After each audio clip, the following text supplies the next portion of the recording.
Nongeye kubasuhuza mbifuriza ibihe byiza abakunzi bacu mwebwe tubana kuri Nta Mikino Online TV, namwe mwese mubasha kumenyesha no mugakurikira ibiganiro tubagezaho aho muherereye mu bihugu bitandukanye, yaba bari mu gihugu cy'u Rwanda mu turere dutandukanye no mu ntara zitandukanye, yaba bari muri EAC cyangwa se muri Afurika yo hagati cyangwa na Afurika yose, abari ku mugabane w'Uburayi, Amerika zombi, abari mu bihugu bya Aziya, abari muri Australia, mwese ndabifuriza ibihe byiza, mugira amahoro. Ngarutse kuri microphone za Nta Mikino Online TV kugira ngo tuganire noneho amakuru tubona aryoshye cyane kandi ashimishije, benshi batari kubona neza, ariko nk'abantu bareba kure nicyo gihe cyo kugira ngo umushinga wa Pi Network cyangwa se amakuru ya Pi Network uyu munsi ko wayamenye atangire kunyurwa n'igihe kiza tugiye kugeramo, dore ko hashize iminsi benshi harimo kurambirwa cyangwa gucika intege, ugasanga abantu barihebye mu buryo butandukanye, ariko noneho tukibona neza ko iyi update dufite ya launch release ya ecosystem mwagiye mubona muri dashboard zanyu, nta byinshi byanditsweho, ariko nibwo ecosystem tariki 14 z'ukwezi kwa gatanu, murumva ni icyumweru kimwe gusa kiri kubura, tuzasobanukirwa neza imbaraga z'uyu mushinga n'ubwiza bwawo, cyangwa se n'ibintu bamaze imyaka 6 bubaka isaga aba ba developer.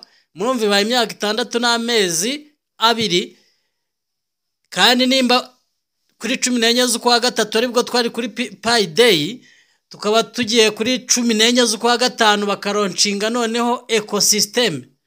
Ibi ni ibintu bishimishije, ubu nibwo umushinga nyirizina tutari twakamenya neza uko umeze, tugiye kuwumenya, benshi bawushidikanyagaho, ariko nagira ngo nkubwire ngo mbere ya byose, nimba ari ubwa mbere tubaye cyangwa dusanzwe tubana utarakanda subscribe, subscribing, uduhe like, biba ari inyunganizi nziza, na comment biradufasha, nunabishobora sharing ku bafriend bawe, iba ari indi inyunganizo utanze. Mugira amahoro rero kandi mukomere cyane. Mu by'ukuri dutangiye iki kiganiro tuvuga kuri iyi update ya Pi ecosystem izaba release cyangwa se izaba launch tariki 14 z'uku kwezi kwa gatanu. Nagira ngo mbabwire ngo mu gihe twiteguraga Open Network tariki 20 z'ukwezi kwa kabiri, twumvaga ko ari ibirori bidasanzwe, ariko nyirizina biriya byari nko ntago uburyo twabyiteguraga, ariko umushinga wari umeze.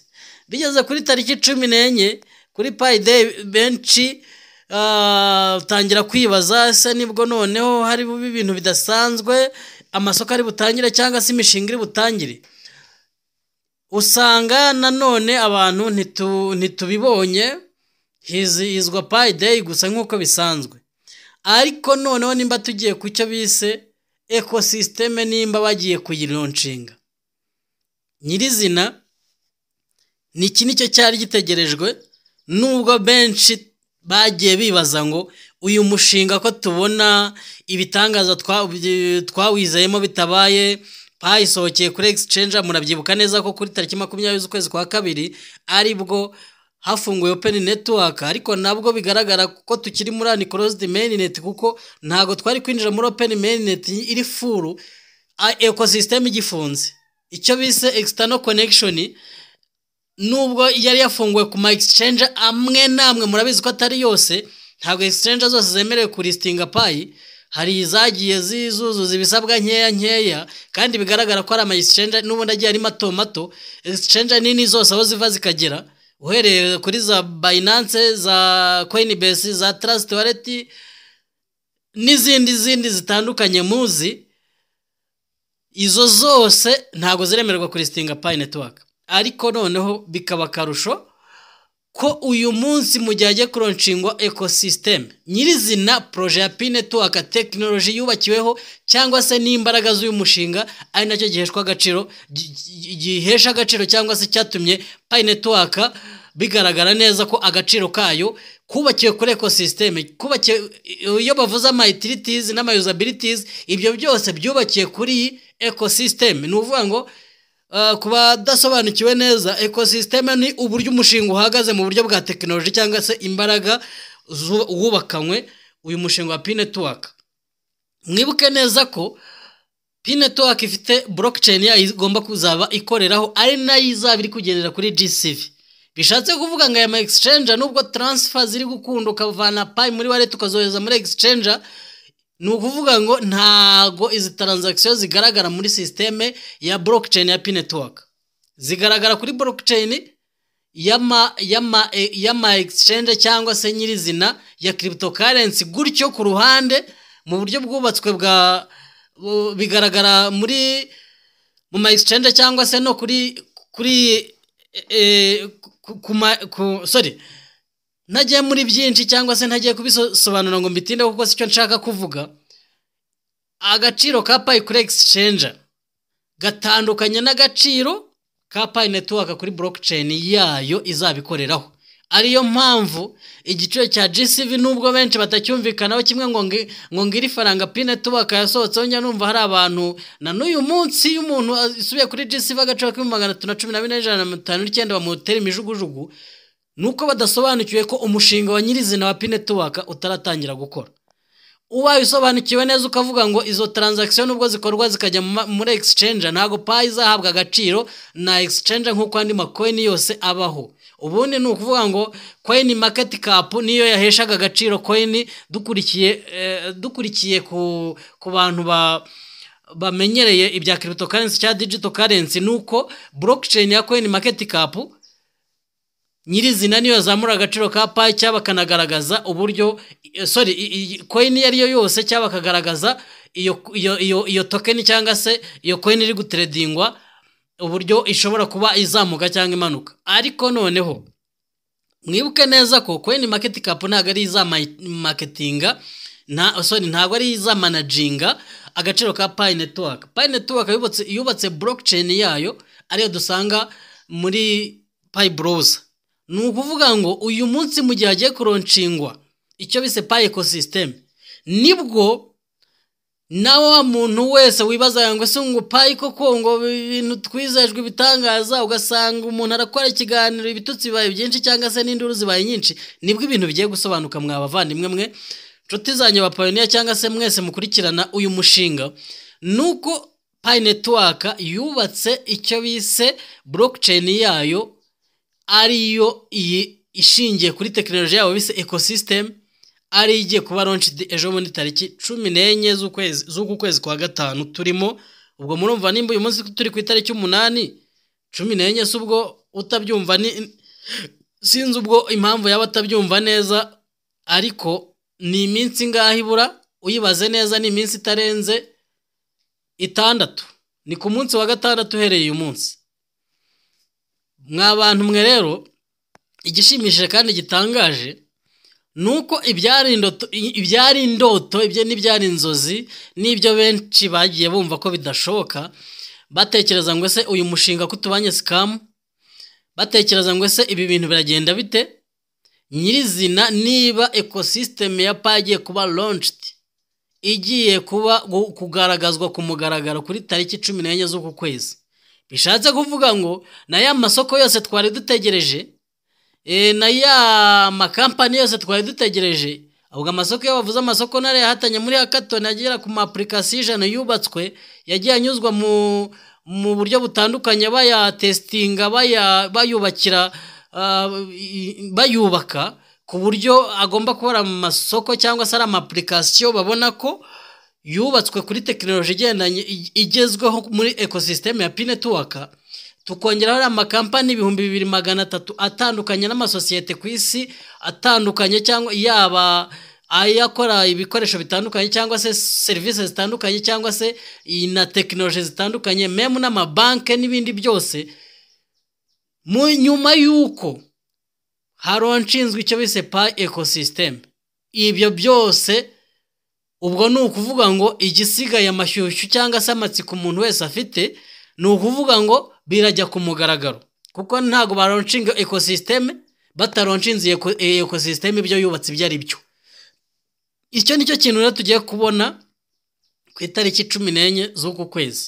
Ariyo mpamvu ku muntu wese ureba kure, ku muntu wiringiye umushinga wa P-Network, uyu munsi ahubwo ariyo tariki nziza yo gutangira kugira akanyamuneza, tukibaza ngo nimba kuri 14 hagiye kuronshingwa Pi ecosystem, kuri 28 z'ukwa gatandatu Keskriyora hazaba iki noneho? Buri muntu wese atangira yibaza ko kabazo.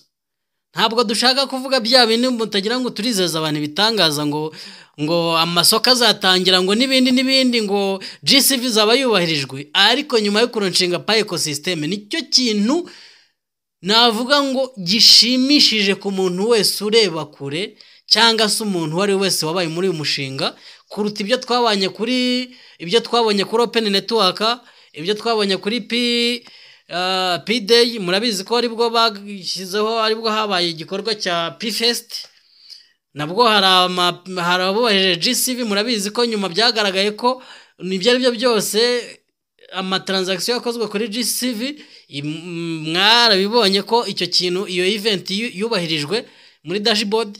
Ariko noneho tariki 14 z'ukwezi kwa gatanu, mwabantu mwe mwitegura ibitangaza, kuko byinshi twajyaga twumva ngo umushinga kwa team iri kubaka ibintu, projet barazubaka, aba developers bakora imyaka bamaze bubaka iyi projet murayizi. Nicyo gihe cyo kuronshinga technology cyangwa se ubuhanga n'ikoranabuhanga cyangwa se n'imbaraga cyangwa se n'ibintu byose icyo bise ecosystem ya P-Network, urwego rwayo cyangwa se n'ubushobozi bwayo.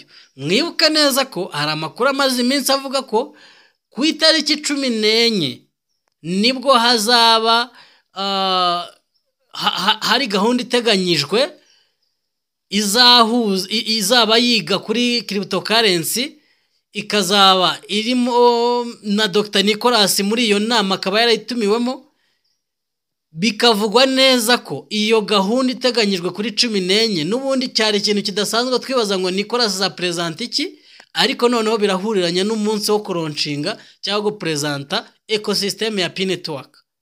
Tukibaza ngo, cyangwa se nkaba nakubaza nawe ngo, niba uri umuntu wakurikiye amakuru, iki nicyo gihe cyiza, cyangwa se wowe wumva atari cyo gihe cyiza cyo kwishimira umushinga, n'utarazi akamaro k'iyo ecosystem uri kubibona muri dashboard, amenye neza ko ari cyo gihe cyiza cyo kwishimira imbaraga, technology, ubuhanga cyangwa se urwego rwa coin ya P-Network, ari cyo kintu kigiye kwitandukanya n'andi macoin yose yarari ku isoko, kuko yo yose ayoborwa na Coin Market Cap. Ntabwo uyu munsi yo yayoborwaga, nukuvuga ngo blockchain yabo bakoreragaho nimwe, nta indi mishinga. Murabizi ko Bitcoin yazamuwe n'abatrade, zamurwa no gukundwa no kugurwa cyane, ziba nkeya, abazikeneye baba benshi, bizamurira agaciro. Ariko P-Network yubakiye ku cyo bise ecosystem utilities na usabilities, ari byo bizapresentwa ku itariki 14. Ecosystem n'imishinga yose yubakiye kuri technology ya P-Network, aricyo turindiriye ku itariki 14 z'uku kwezi. Bakunzi ba Ntamikino Online TV, ndagira ngo mubwire ngo nimba waragize umugisha ukamenya amakuru ya P-Network, felicitation, ni umugisha mwiza cyane kandi ni amahirwe wagiriwe. Nutarabimenya, registration uyu munsi iracyari ubuntu. Wakwandika muri comment uti ibyo bintu ni ibiki. Kwinjira biracyari ubuntu, kuko mining iracyari free. Nubwo uyu munsi ari coin kuri exchange iri kugurishwa mu madolari, ubu abagiriye umugisha babimenye kera, ibyo byose babonye umuceri n'ibirayi, batibashije kwihanganira mu gihe cyuko baturindiriye icyo bise open mainnet iri furu. Mu gihe cya Open Network exchange zarafunguye, abagurije baragurije ku $1 $2, ibice by'amadolari cyangwa hafi na 3. Murabizi ko yagiye izamuka ku masoko, ariko na n'uyu munsi kwinjira biracyari ubuntu. Nubwo kubona Pi bitoroshye kubera community maze kugira cyangwa se na total supply wenda imaze kugenda ishira rate bayimanuye bishoboka mining rate, ariko uyu munsi biracyari ubuntu ku muntu mushyashya. Wanditse muri comment ubaye uri mushyashya itarinjira twagufasha. Ikindi cya kabiri nagira ngo mbabwire ngo ku itariki 14 nubwo ari umunsi twiteguyeho ko icyo bise ecosystem ya Pi Network izaba launched cyangwa se izashyirwa ku mugaragaro, buri muntu wese akabasha kubona ubuhanga na technology n'imbaraga zubakiwe umushinga wa Pi Network. Ni itariki nziza ishobora igomba kuzagaragaza noneho kandi nategura ikintu kizaba kuri 28 z'ukwezi kwa gatandatu kuri P2Day. Mubimenye neza, mubizirikane, gusa ni itariki ishimishije ku muntu wari we wese wagiye muri umushinga akabosobanukiwe, kuko ni itariki nubwo hari harabayo kwiheba kwinshi cyane, abantu batangiye kuvuga ngo ibi mishinga wa Pi ngo ibintu byubakwa ngo bizaribwa n'abana n'abuzukuru, ubwo ni kubakiri bato, abandi abakuze n'abafite ibi bizaba twarashaje. Mbabwiza ukuri, nimba tugeze igihe icyo bise Pi ecosystem ibaye released igiye kugaragara, ari nayo mpamvu ku bantu basomye kari akantu bavuze byarangiye mwabonye ko ari 20, ariko hari aho bageze aravuga ngo none ubwo mutekereza n'iki kiri inyuma. Sinzi ku bantu bashije kugenekereza bakumva iyo nyandiko yari imeze nk'izimije mu nyandiko ntoya, ariko mwitege ikintu gishobora kigiye kuba nyuma yuko icyo bise projet ya Pi Network cyangwa se technology ya ecosystem yayo igiye kujya nayo ku mugaragaro, umuyoboro ugafungurwa cyangwa se nyirizina ikaba launched. Ibintu bigiye kuryoha, hagiye gushya.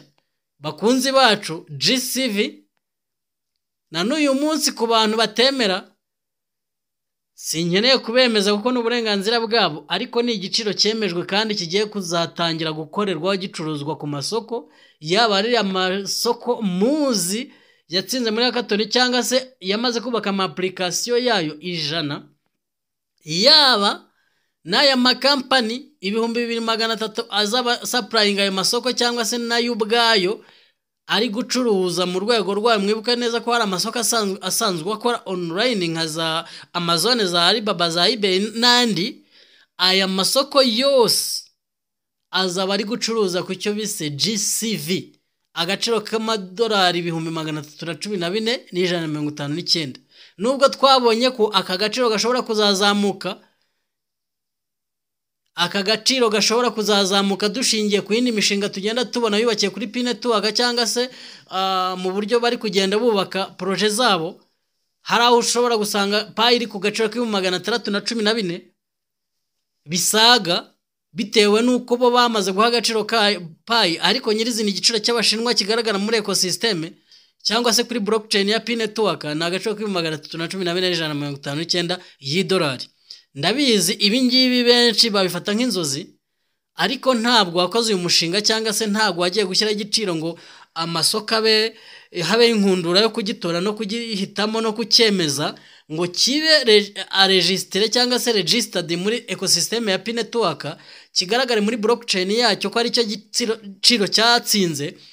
Ntabwo uyu muntu yari umuswa, ahubwo ikibazo ubuswa bufite twebwe tubona ko